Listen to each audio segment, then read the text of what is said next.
Hey everyone, and welcome to Almost Cancelled. I am Peter, that is Tim. We are going to talk about Ash vs. Evil Dead, Season 2, Episode 7. It's called Delusion. Full spoilers for the episode, as always. Timmy, this was an interesting change of pace. How did you feel about this one? Actually, I really liked it. It is definitely um, interesting. Maybe one of the most divergent kind of episodes we've seen so far. But I like that they've been doing this thing where each episode is almost like a different kind of I don't want to say like genre, but like a kind of like a different. Different horror movie premise. Yes, Yeah. perfect. Yeah, Because this one, of course, we ended the last episode with Bal seemingly taking control of Ash, knocking him out and putting him under his spell.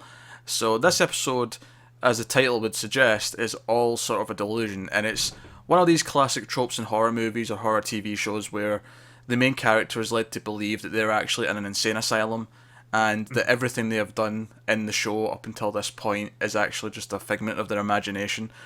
yeah, And it's like the villain trying to convince them of this. And obviously he's got an end game in mind. He's trying to find a Necronomicon because it can send him back to hell, and he doesn't want that to happen. So he's trying to get Ash to admit where it is, or that's at least what you think. By the end of the episode, it's more specifically to destroy the Necronomicon. So, yeah. um, but no, I thought it was delightfully creepy and eerie. I thought the music was especially very distinct this episode. The music in it just had I don't know, like a certain kind of look to it. The Uh, music had a certain kind of look to it. no, the episode had Alright. a look to it. Um, I was agreeing with you that the music did have like a nice feel to it, and then just in general, I think it kind of maybe I don't know, something about it just kind of stood out with the way it looked as to previous episodes. I thought. Yeah, it kind of. I think what this show does really well is it knows what it is. So, and by that I mean it knows that it's not like a super serious story. It's like Yeah, here they could have went with a more like realistic looking like mental hospital, and they didn't. It doesn't feel like that. It feels like a classic over the top like nut house. yeah, It's a nut house, definitely. not an actual mental hospital, if that makes sense.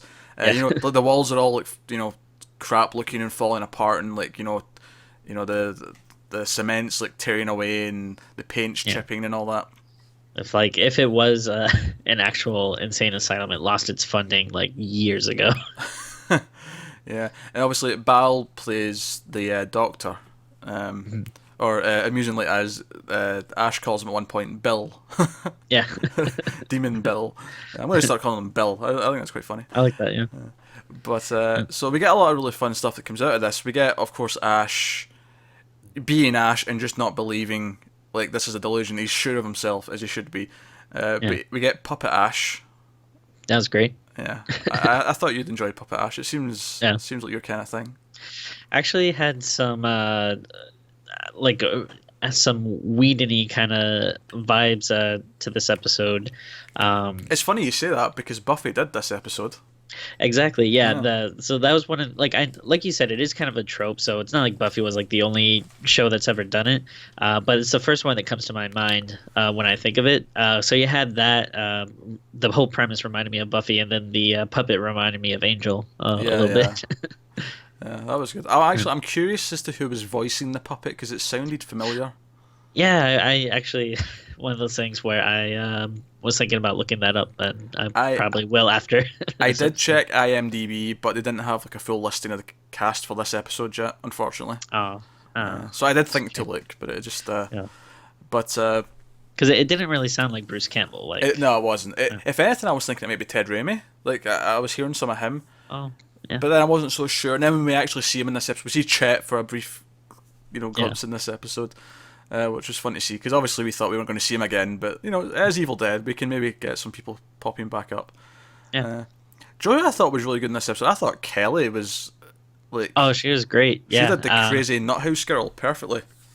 yeah. I thought and I was a little disappointed because like when I saw her, I thought like, oh, this is really cool, and maybe we'll see like everyone like really like getting into like different crazy characters, and we do see like everyone else, but I feel like no one else was as far different as she was at. I thought she was like really like going for it and Yeah. playing that like super over the top crazy mental patient. Yeah, when she kills Pablo, who's an orderly, and Yeah. she's like, I have to slay the dragon. He was a dragon Yeah. demon. You know? All that was super cool. I think the thing I liked most about this episode, though, was just the overall, like, it felt like this throwback to, like, and it's funny because we mentioned Buffy, and although Buffy didn't do this until later season, so it was actually in the 2000s, but the entire tone of this episode felt very 90s to me. I can see that. Yeah. I don't know what it was about it. It was just the slight over the top camera work, the over the top music. I Yeah. thought, and I'm not complaining about any of this. I actually really liked all this. It gave it a very unique. It's like if there was going to be an Evil Dead universe version of an insane asylum like episode or whatever, Yeah. this is what it should have been. This just felt like it was sort of, you know, exactly what it should. Yeah, like this type of insane asylum feels like very like 90s horror movie sequel to Yeah, me. it does. Yeah, that's a good way to put it. Horror movie Yeah. sequel from the 90s. Yeah. But you've got Bruce Campbell doing his thing all over the place, Yeah. and even when he tries to like hit on a Ruby in the nurse outfit, it's Yeah. like, oh, maybe Nurse Ratchet. I can't even remember how he finishes the sentence, but I just remember laughing because he calls him Nurse Ratchet. Yeah, that was really good.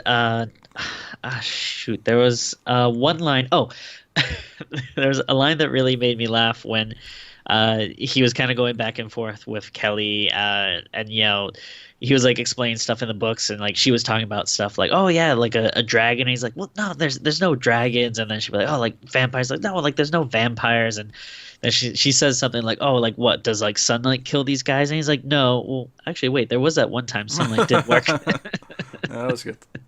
That was good. No, I really liked this. Obviously, the whole episode's point was to build to the ending where he convinces Ash that he must like destroy the Necronomicon, which Yeah, means, of course, killing Pablo because that's what it's on right now. It was funny because when he looks out the window, because when they bring Linda in to see him, yeah. and fake Linda, of course, Delusion Linda. Well, real quick about that, just when I watch it, I have the captions on. Because you're an old man and you're going deaf, yes. Yes, sometimes like I have like fans going and stuff. It's a little hard to hear, but Do you hear that, folks? Tim's so popular that there's fans outside of his window screaming his name at all hours of the night. Do you hear that? That's how I wish popular I this could guy hear. is. But when when Linda says her first line or whatever, like "Hey Ash" or just whatever, like on the captions it says like Linda and then the line before you see her, and when they say, I was just like, oh, I wonder what Linda it's gonna be like, because just like I never know, like this like this show keeps bringing back like stuff from like the older movies and stuff, so I was like, oh, I wonder if like they were gonna pull a fast one in. Yeah, which it started with that. It started with footage Yeah. from the first couple of movies, and we got to see like some sort of delusional clips of them, which was cool. Yeah. And what I think is really interesting that the season's been doing, which I don't know if it's a bigger thing that they're working towards, but it keeps bringing up the fact that he killed his friends back in this cabin. Like people in the towns think it, and then the whole point of him being in the insane asylum is the doctor's trying to get him to confess that he murdered his friends in this cabin, and I wonder if it's like a larger point that they're building, that there might be some like Guilt. unresolved, yeah, Yeah. like or unresolved issues or something, because I feel like it's something you don't really think of like when It's you watch the movies, because it's yeah. like, oh, zombies, deadites, whatever, he kills them.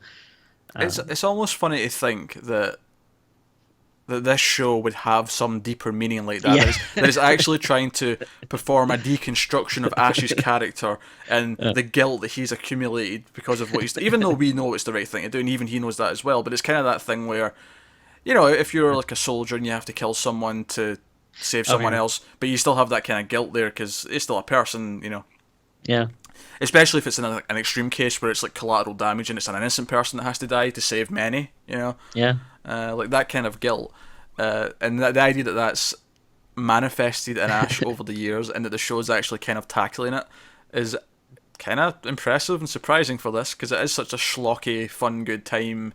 yeah. Let's make asshole jokes and penis jokes and vagina jokes and whatever other sexual body part you can think of.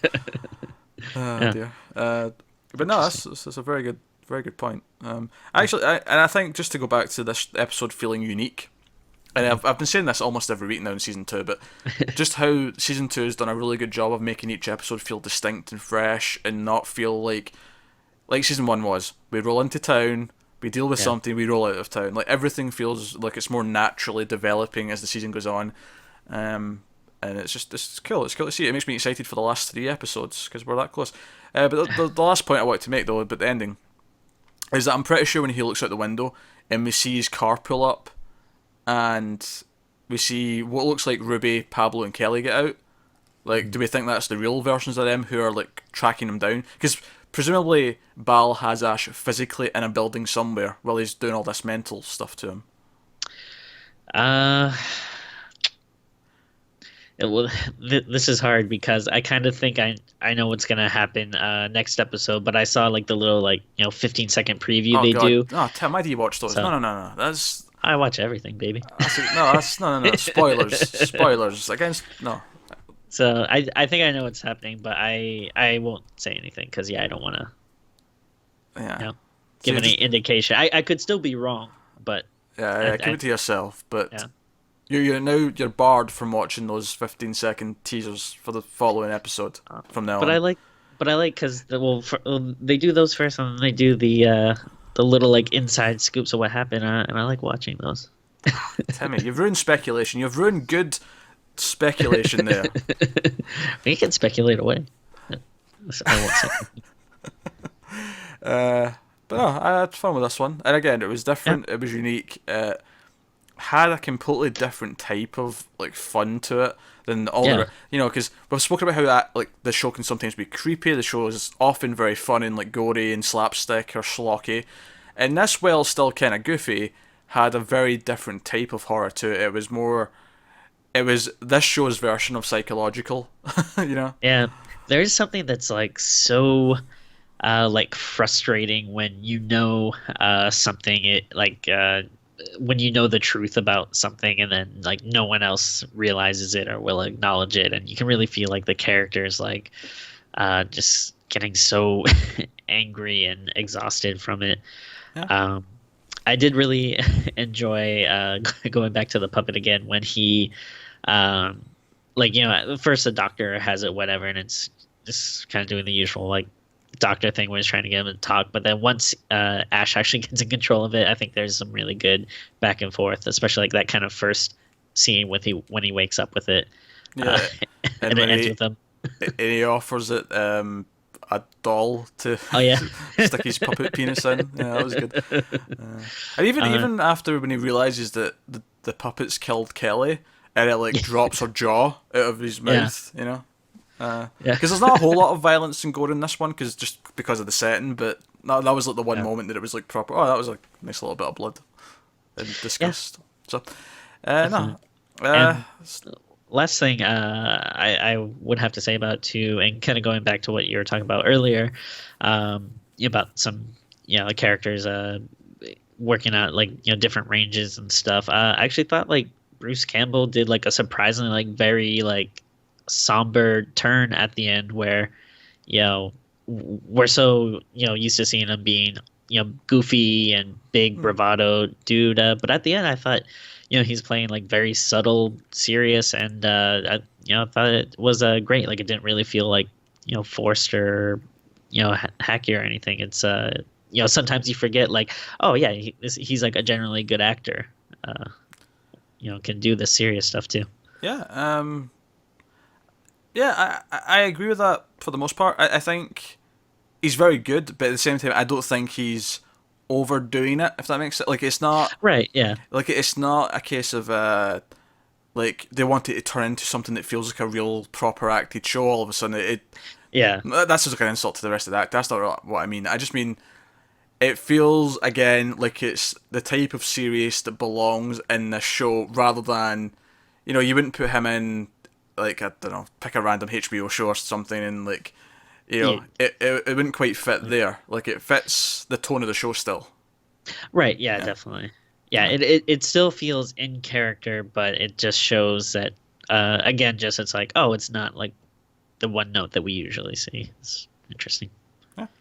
That's episode 7 of Ash vs Evil Dead season 2. We've got 3 more left, so let us know what you thought of this one in the comments below. Like and subscribe and all that stuff. It helps us out a lot. And yeah, maybe next week we'll see Ash try to kill Pablo, and we'll see what comes of it. So thank you very much. We will see you next time.